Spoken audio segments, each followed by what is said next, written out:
Well, I mean, I think the multi-generational workforce aspect is an extremely critical one for a number of reasons. I mean, if that's world changing and shifting demographic trends, which means that most organizations are going to have four, even up to five generations working alongside each other. We have Generation Z, the new kids on the block, they're just entering the workforce, and then on the other hand, you have baby boomers and sometimes even traditionalists that are staying well past the age of retirement. So what this means is that organizations are going to need to be able to create the best possible environment for a widely diverse group of people. And the leader of tomorrow is going to need to be able to operate with a fundamental understanding of what are the generational differences, and how can they make sure to be able to kind of unleash the full power of the to the table. So this is something that obviously organizations are talking a lot about. There's a lot of noise about it, but it's also one of those things that unfortunately are not dived in deeply enough. One of the challenges that organizations are facing, whether they like to admit it or not, is very strong intergenerational conflicts in the workplace. What that means is that the difference between the new age mindset of the young generations and the traditional mindset of the old generation means that very often it becomes difficult to create an environment where everybody can contribute, where everybody feels equally valuable and able to drive impact. And this is something that companies don't really want to talk about. In all my years of experience, I have surveyed, hundreds of organizations, and one of the top two reasons why people leave companies, especially young talent, is intergenerational conflict. Where the older generations are thought of as being too hierarchical, as not giving enough space to the young generations to be themselves and to drive impact. And on the other hand, you have the older generations accusing the younger generations of being strawberries, of being easily bruised, of lacking focus, and so on and so forth. So this obviously creates an environment that actually hinders collaboration. It hinders productivity, and it really prevents organizations from being able to fully get the best out of their employees.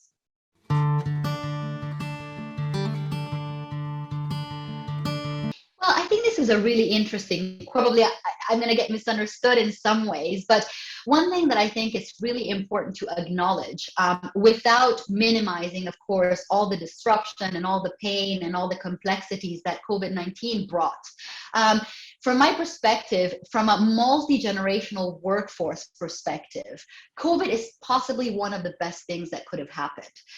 If we really think about it, it kind of bridged the gap between the generations. For the last 15 years, the youngest members of our workforce have been criticized for expecting the flexibility to work from anywhere, anytime. And after the COVID-19 lockdown, many of us have had the opportunity to realize that being able to work from home while multitasking is not just a privilege, but also a skill, right? So that's one thing that I think really changed in terms of mindset when we think about generational differences.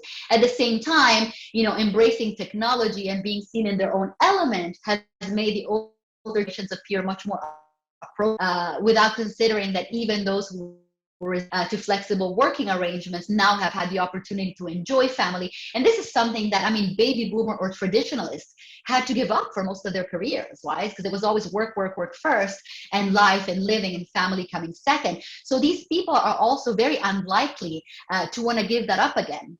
And then, of course, it does come with its own complexities. I remember at the beginning of the lockdowns, I had a lot of colleagues or friends who called me up and said, it's crazy. I get so many calls from senior management because they need help, with their tech tools, with their remote tools, with setting up their Zoom accounts and their, even social media profiles. And, and even though they sounded frustrated, I could tell that deep inside, there was a lot of kind of pride and excitement about the idea that all of a sudden, even older managers were going to start using the same technologies. And if we think about it, the COVID pandemic forced, in a way, upon the older generations, the adoption of all these tools that they would have eventually needed in order to remain relevant and productive in the workplace. So again, it kind of bridged the generational divide from that perspective as well. And I think it's interesting, when I go back to my point about how the older generations all of a sudden were seen as kind of more approachable. I think we can all relate to the very first Zoom meetings at the beginning of the pandemic, where you could tell, what generation you were talking to based on the background and how people were dressed, right? So you had, the baby boomers or Gen X, my generation, obviously, who are a lot less comfortable kind of being themselves and, stepping outside of their professional mold, who were always, having these Zoom calls behind this, like, in front of this perfectly, crafted background or a very plain background while still dressed professionally. And then on the other hand, you had millennials or Gen Zs that were, taking calls while walking around the house, while going to the kitchen, while opening their fridge. And I think, there was a very big difference between that. And then, as the pandemic started going on and even the older generation started to become more comfortable, you saw, a lot of the older senior managers kind of like loosening up. And at the same time, you saw a lot of the younger generations kind of picking themselves up a little bit. So again, the gap there was bridged as well. But obviously, there's a lot of complexities that come with it. I mean, if we look at Generation Z right now coming into the workforce, I mean, these are kids that, for the most part, weren't even able to graduate alongside their friends, and who had to, begin their internships or join their programs or graduate programs, through, virtual programs that were rushed to market without the ability to meet anybody in person. And of course, even though they are digital natives and definitely more comfortable with this reality, virtual reality, than some of the older generations, it's still difficult, right? It still prevents these people from being able to, fully engage with the workforce, with older colleagues, really learn from one another, read each other, and kind of build all those kind of tools of understanding and appreciation that allow you to be able to navigate colleagues from different generations. So obviously, like I said, there's a lot of complexities that we're still going to be facing going forward. But in some ways, it really did level the playing field from a generational perspective.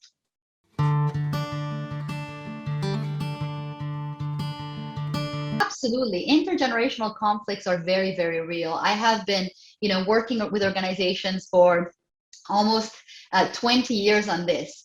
And they stem fundamentally from a profound lack of understanding about one another. It's interesting because when you talk to the different generations in the workplace, and I have conducted lots of research over the years. I recently published a book, Reframing Generational Stereotypes, where I had the opportunity to survey and interview thousands of professionals across the world.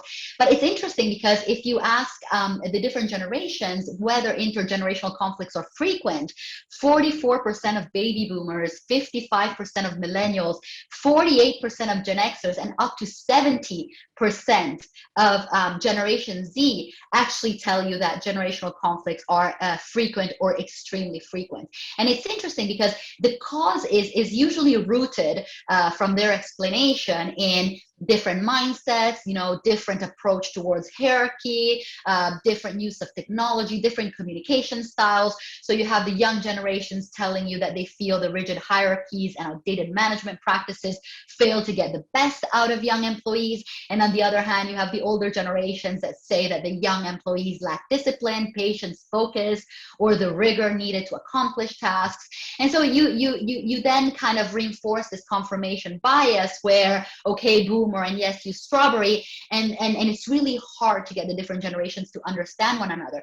But it's interesting because in all the work that I've done over the years, this perception that baby boomers are hierarchical and stubborn and conservative and change resistant, or that the new generations are too sensitive or overconfident or detached from work, or that my generation, for example, the Gen X, we're too individualistic or pragmatic or not authentic. In reality, it all stems from a profound lack of knowledge and understanding of one another. When I talk to the different generation and I say, how much do you know, for example, as a Gen Z or as a millennial, how much do you know about what the workplace was when your baby boomer colleagues exited the university and joined the workforce? And 90% will tell you that they have barely any idea at all.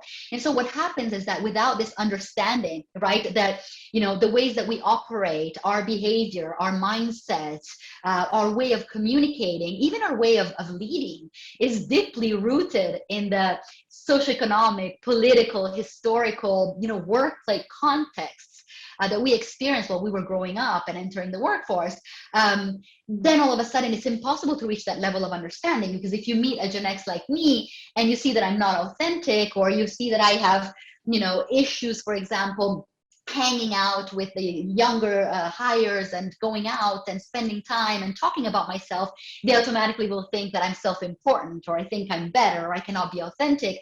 And they don't know, for example, that when Gen Xers like me were entering the workforce, we were specifically told not to be authentic and not to mix personal and professional and not to befriend anybody at work because everybody was a competitor. And so without understanding that, it's very easy, I think, for generations to look at each other with that confirmation bias lens that says, see, you're treating me that way because you're a boomer. You're treating me that way because, you're old style, instead of understanding that maybe, generations behave like that because there are very heavy forces that have shaped them. And very often it's not about what we think it is. So yes, generational conflicts are real. Organizations realize they're there. They hinder productivity in a massive way.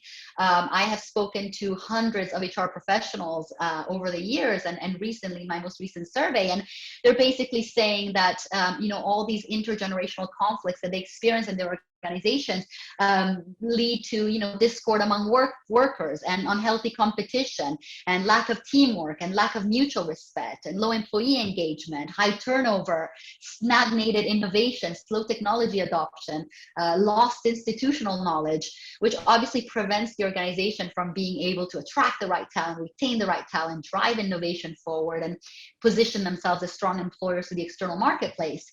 But yet they very seldom kind of, take the bull by the horn and decide to address these issues directly, mostly because they are afraid. So business leaders in general, they say we're afraid of offending people.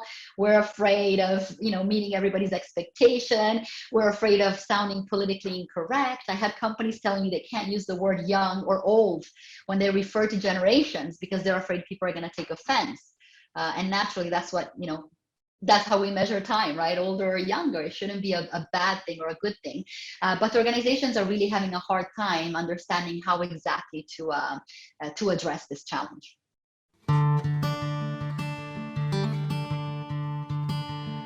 I think it's important right now for a number of reasons. I mean, number one, if you think about, how organizations measure the value of their business up to a few years ago, it's all about the assets that they owned, right? And now it's all about the people. I mean, wherever you turn, you keep hearing that CEOs talk about how people are their greatest assets and how you don't build a business, you build the people and the people build their business. And yet we continue to see that recruiting, hiring, and being able to retain the right skills continues to be on the top list of challenges and struggles that CEOs are facing. I mean, in a recent PwC study, 80% of CEOs said that they are extremely concerned about the availability of key skills. And more than half of them say that they are unable or barely able to hire the talent that they need. And if we look at regions like Asia, for example, when CEOs were asked what is the number one threat to your business success, the availability of key skills was all of a sudden listed and mentioned as the top challenge.